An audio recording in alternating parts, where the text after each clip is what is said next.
Krajem novembra prošle godine Sud Bosne i Hercegovine donio je oslobađajuću prvostepenu presudu za 5 optuženih u predmetu sakrivanja dokaza o smrti mladića Dženana Memića. Na takvu je odluku tužilaštvo BiH uložilo žalbu te zatražilo poništavanje oslobađajuće presude. S nama je danas Muriz Memić, otac ubijenog Dženana Memića. Gospodine Memiću, dobar dan, to jest dobro večer. Dobro večer i hvala na pozivu i pozdrav gledateljima BHT1.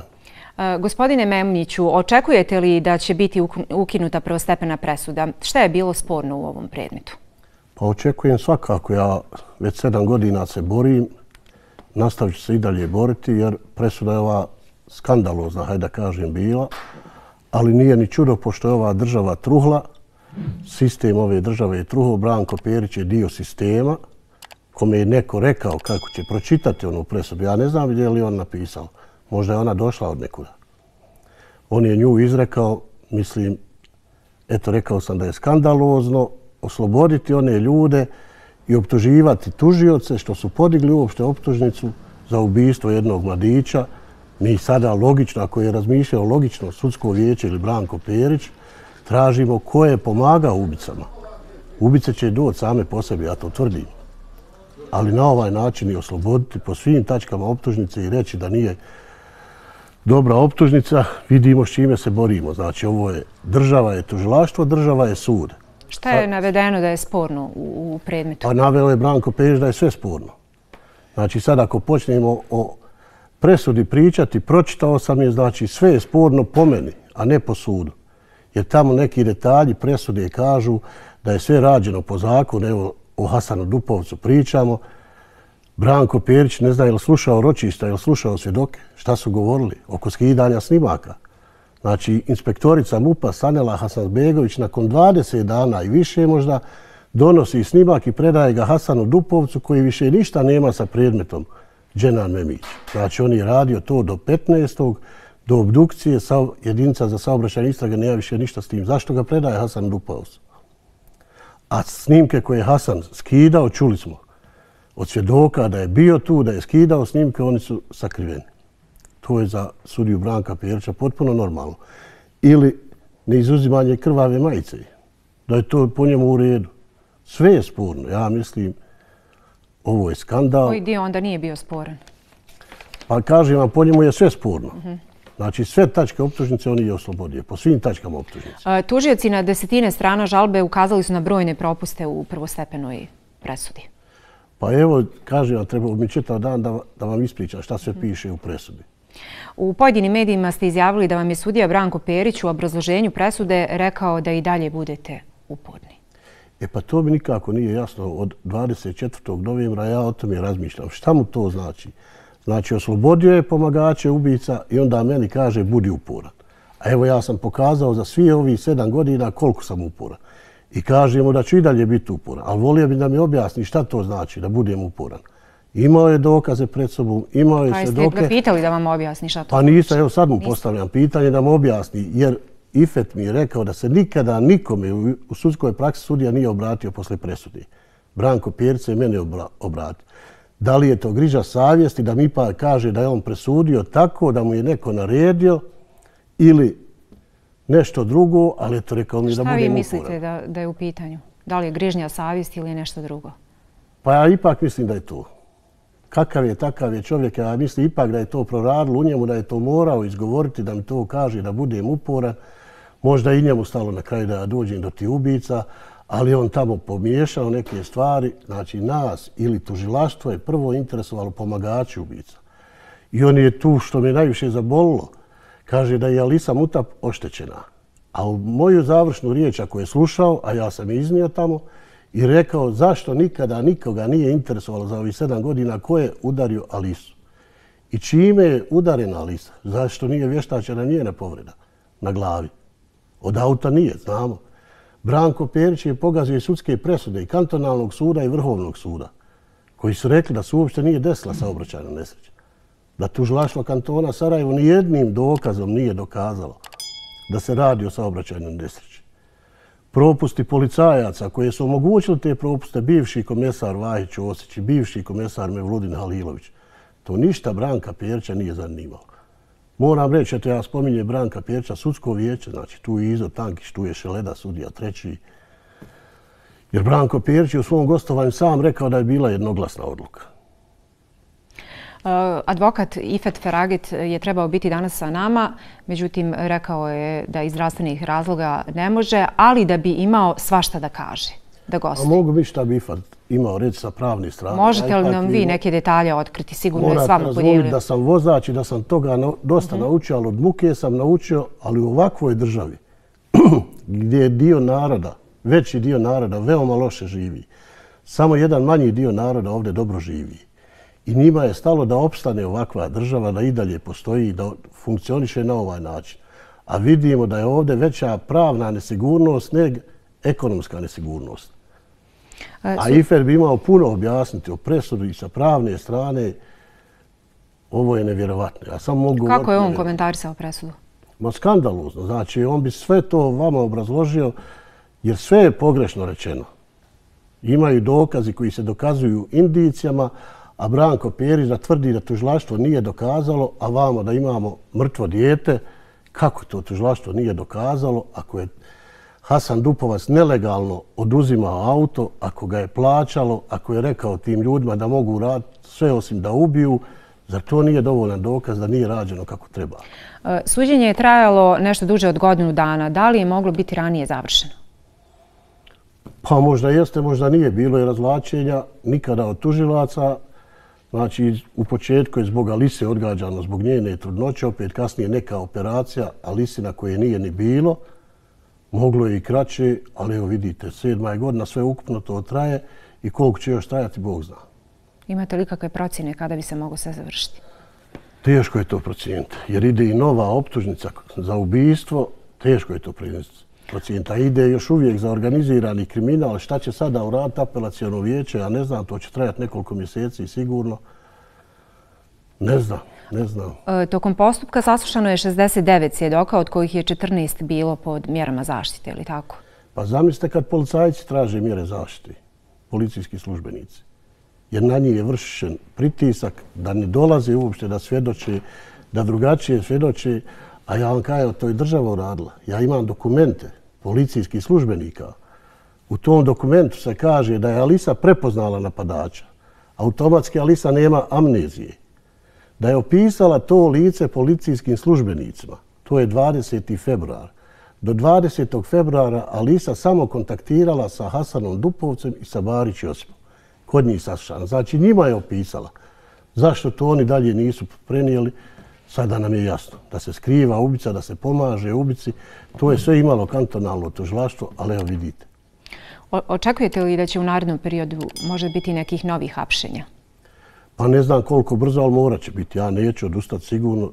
Tužilaštvo će istrajati na tome jer moraju biti novi optuženi.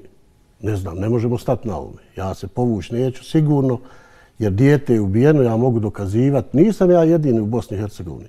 Puno ljudi je oštećeni sa pravne strane. A evo ja sam možda najglasniji, mnogi mi to zamjeraju, ali ja se za svoje dijete borim do kraja života, pa valjda ćemo uspjeti dokazati. Mada je svakome jasno kakva smo država i u kakvoj državi živi. Sudija Branko Perić je u obrazloženju presude rekao da se optužnica odnosi na istragu koja još nije završena, što je, kako je rekao, prvi takav slučaj u Bosni i Hercegovini. Ma nije tačno. 5 lica je optuženo i optužnica se odnosila na njih. Ide nova istraga za druga lica. Znate da se vodi istraga protiv Dalide Burzić i Vajda Ćošća i ostali. To je bila istraga za ova lica, a ide istraga za ubijstvo i svakako da nije završena. Sad zašto je njemu zasmetalo što prvo tužilaštvo hoće da riješi ko su pomagači ubica, što je i logično, a do ubica ćemo doći, to sam već rekao. Evo, vi tvrdite da je Džanan Memić ubijen i da su ubijstvo zataškali visoko pozicionirani pojedinci. Ne tvrdim samo ja, kantonalni sud je to rekao. Dobro, između ostalog porodica Memić, dobro. Da se saobraćajna nije desila. Vrhovni sud je rekao da nijednim dokazom nije desila, znači da se nije desila saobraćajna nesreća. Taj događaj je izmišljen. Izmislili su ga policijski službenici, tužioci, vještaci. Znači, Dženan je ubijen, to je svakome jasno. To je trajalo na licu mjesta. Ja sad ne smijem iznijeti nove dokaze koje ima tužilaštvo Bosne i Hercegovine. A volio bi, vjerujete da bi volio iznijeti. i da vide i da Lida Burzić i ostali koliko znam na koji način je Dženan ubijen. Kada biste mogli iznijeti te dokaze? Pa neću ja iznijeti, to nek uradi država, nek uradi tužilaštvo. Ovi neki što komentarišu što više ne kažem, nije moje da kažem. To je posao države i nek ona kaže ili nek pozovu ovi što komentarišu da ja trebam reći, nek oni pozovu te što oni na njih Dobro, ako vi nećete reći, šta mislite kada bi se to onda moglo desiti? Pa uskoro. Sad ne mogu vam reći je li to uskoro mjesec ili pola godine, ali ja mislim da se neće stati na tome. Na kraju ja ću to uraditi, ali neće ja nikad dati neki rok. Ja ću raditi sve iznijeti u javnost. Kažem na kraju. Ali sad za sad državno tužilaštvo hoće da radi. I oni će to uraditi. Nakon smrti Dženana organizovali ste proteste, dobili ste brojnu podršku građana. Da li u narednom periodu planirate da organizujete neke proteste u zavisnosti od razvoja situacije? Svakako da ću organizovati još. Biće još protesta sigurno jer nećemo stati na tome. Organizovali smo ih 20 i bit će i još. Jer ova država izgleda samo to hoće.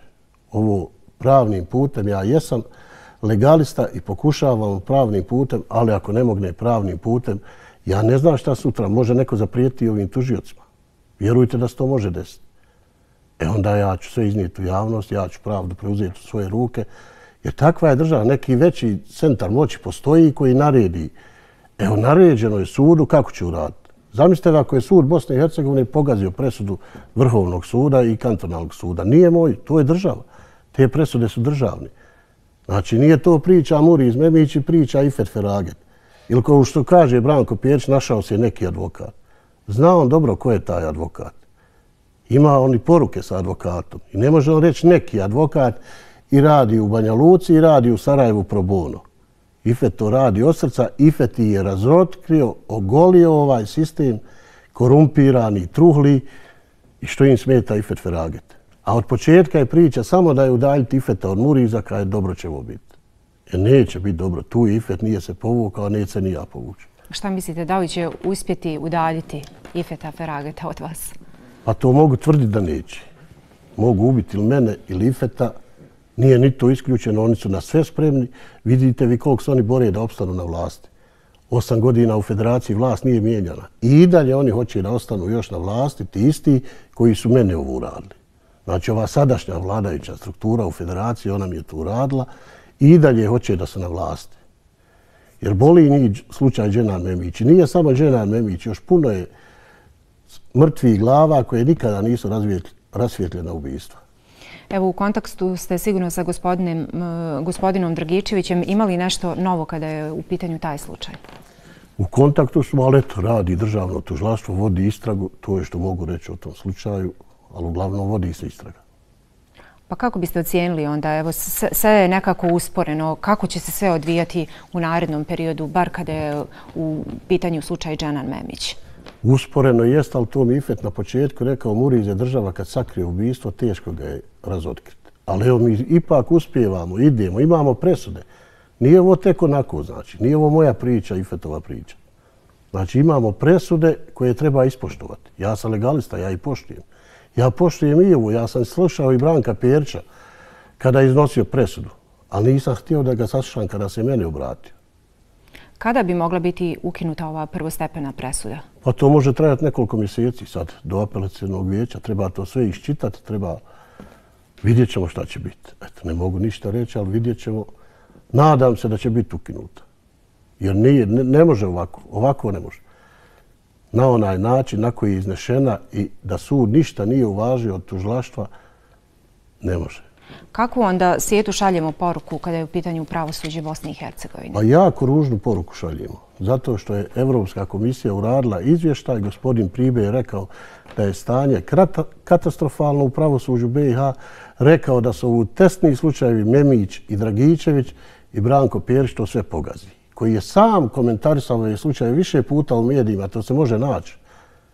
Isto da je ovo, da su teški slučajevi, da ih treba riješiti i vidite šta on na kraju radi.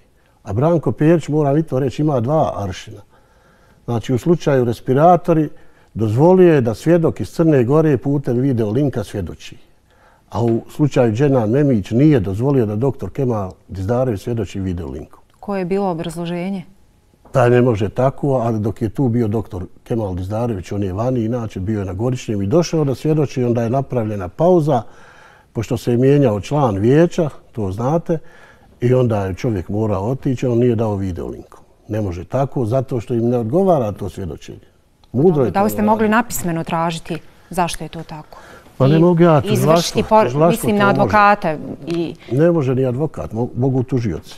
Ali evo vidimo, odmah se je desilo slučaj respiratora i svjedočeno je tako, dozvoljeno je. Kakve su reakcije javnosti na ovu presudu? Pa znate sami da je javnost uznemirena bila, da su mnogi ljudi napustili Bosnu i Hercegovinu posle te presude, ne zbog ekonomske situacije, već zbog pravne situacije i pravne nesigurnosti. Ljudi svoju djecu gone, mole da idu vani, da ovdje ne budu i mnogi su u pravu, kogod ode u vanu u pravu je sigurno, jer vidimo kakve nam poruku šalje. Ako nam sud šalje takvu poruku, šta imamo onda očekivati? Ako cijela Bosna i Hercegovina i šira javnost, pa većina svjetskih medija, svjetski je prenijela slučaj Dženan Memić. Dolazili su meni, danska državna televizija je prilog radila 40 minuta o Dženanu i o Davidu. Prenešeno u svijet, znači ipak se oni usude tako presuditi.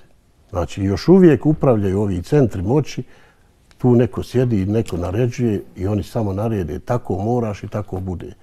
Recimo presuda nikad uživo se nije izricala i sad je to urađeno na sudu BiH. I odmah je uklonjena posle suđenja. Znači i to je neki pokazatelj šta su htjeli da pokažu, koja su sila. Da čista posla nisu u pitanju sigurno. Ma ne može biti čista posla. Ako imamo toliko sudija u Bosni i Hercegovini i da imamo samo jednog kandidata za predsjednika suda, to nam sve govori. Evo, imate podršku javnosti, imate podršku medija. Kako sve dići na još viši nivo? Pa imamo neke planove, eto rano još o tome da pričam, ali imam sigurno neke planove. To mi je najveću snagu mi je dao gospodin Branko Perić. Moram biti zahvalan. Možete li nam bar nešto reći o tim? I meni i mojoj porodici. Pa spremam protest, eto to vam mogu reći. I dižemo na veći nivo i medijski. Počet ćemo ako treba i sami se javljati, sami pravi svoje emisije. Imamo tu stranicu Pravda za Dženana da to dignemo na još veći nivo. I hvala javnosti, hvala građanima, hvala medijima i dosad što prate ovo 7 godina je dug period ljudi. Mi brzo zaboravimo. Ali ovo još uvijek traje, još uvijek narod iščekuje. Vama je svakako najduži, je li tako? Narod iščekuje. Pa vjerujte, ljudi me pitaju, kaže, kako je tebi kad je meni ovako teško čekati, kaže. Ali eto, nekako, naučili smo s ovim živim, ne znam drugačije sad ni živjeti, s ovim živim, borimo se i poručujem da ćemo doći do kraja sigurno. Doće neki pošteni sudija i presudit će kako treba. Ima i sigurno i doktora i tužilaca i sudija, naće se neki, promijenit će se nešto i u ovoj državi. Ne može se ovako živjeti. Evo, ranije ste održavali proteste, najavljujete nove. Da li mislite da će se nakon novih protesta nešto promijeniti? Pa sigurno će biti veći nek zadnji. A ja ne smijem sve reći šta mi ljudi govore i zaustavljaju šta treba uraditi. Ne smijem to izvidjeti u javnost. Ali oni su mislili da ćemo mi nestati za ovo vrijeme. Prvi protesti su normalno bili najmanji, a zadnji su bili najveći. Ali evo, zašto mislite da biste se povukli ako znate ko je ubio Dženana Memića i ako imate dokaze? Zašto bi se vi povukli? Imamo dokaze, ima i tužilaštvo dokaze, imao i sud dokaze, pa je donio ovakvu presudu, ali ja ne znam šta je u njihovim glavama. Oni misle još uvijek da su silni, jer ti ljudi su nastali poslije rata, obogatili se poslije rata, postali poznati poslije rata. Uživaju. Sad sam rekao, ima veći dio ovdje građana koji teško živi, a jedan manji dio živi predobro. I oni bi voljeli 100 godina da ovako ostane stanje u državi, da oni žive i da upravljaju s ovom sirotinjom. Vi znate kakve su plate u ovoj državi. I trgovcima i ovim radnicima. To je preživljavanje, to nije život. Ali evo nisam ja možda iznenadio sa svojom upornošću, nisu ovome sigurno nadali. Jer znam i šta mi poručuju i mojim prijateljima i sve, ali ne smije još nikada... Šta vam poručuju? Pa poručuju oni svašta, da nisam trebao ići u ovo, da bi trebao stati da malo prikočim. I to vrlo bliski ljudi meni kaže nemoj niti čuvaj sebe. Pa ne mogu sad reći u javnosti. Ali evo, da li ste ikad razmišljali da stanete, da evo, kako vi kažete, prikočite kako su vam rekli? Ma nikad, vjerujte, samo mogu biti još jači. I mogu udariti na brdo ako treba, ali povući se neću. Jer znam da sam u pravu i svi oko mene znaju da smo u pravu i kako ću onda stati. A zašto vam onda to govore? Jel misli da ste ugroženi, da je ugrožena vaša sigurnost? Tako oni rješavaju. Tako oni rješavaju stvari. Dosad možda su mislili da će tako i sa mnom završiti. Jer čovjek, moj rođak mi je to rekao, prikoči malo, čuvaj sebe. Ne mogu prikočiti, ja ću onda izdat Dženana. I što sam ovo sve radio 7 godina ako bi prikočio? Mi moramo doći do ubica, da ih država osudi. Ne Muriz Memić, već država. I doćemo sigurno. Ali hoću prvo da odgovaraju ovi Dalida Burzić, Vahić, Ćosić, svi ovi koji smo ovo uradili. Ovo je moglo biti riješeno u roku od mjesec dana, znači. Do pola godine najviše da se presudi ubicama. Ali oni znaju koga su štitili i ko je ovo sve uradio. Zato ovo voliko traje. Ali eto, mi tamo nekad od početka je tako, ide dobro, pa onda bude nešto loše, pa opet dobro krene. Tako i na ročištima uvijek bilo. Jednom dobar svjedok, jednom loš. Ali ako svjedok dođe meni i ispriča i opiše Alisinu jaknu u detalje, koju niko nije vidio, ni ja, ni Arjana, ni Admir, ni Hamza, niko, ni Ifet. I on opiše jaknu detalje i kaže gdje je stajala Alisa, gdje je stajao taj što udara Alisu, gdje je Dženan već ležao, koje auto je tu bilo. Kako će onda stati? A to je sve imala Dalida Burzić. Sve imala i oni unište tog svjedoka. A mi kasnije vidimo da je to ta jakna kada na kantonalnom sudu se prikazuje garderoba od Dženana i od Alise i to je ta jakna. Kaže, crna kožna jakna sa ruskom kragnom. Eto i dan danas je u MUP-u, lako je to provjeriti. Ima dokumentacija. Ako je to svjedok vidio i sjeća se jakne, kako sam da neće drugih detalja sjećati. I to upropasti tužilaštvo. Od kojeg očekujete da riješe slučaj. Znači, krupna zvjerka je u pitanju, ja to znam.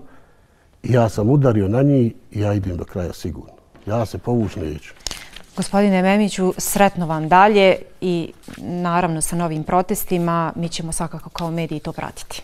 Hvala vam puno i hvala od prvog dana što pratite i svi mediji, svi građani koji me podržavaju. Jer nije ovo samo moja borba. Ja stalno govorim ja ne mogu vratiti Dženana, ali nekome će valjda biti lakše posle ovoga. To je svakako posao medija. Neće se u sud da ubijaju, a da se ne riješi. Hvala vam još jednom. Hvala i vama.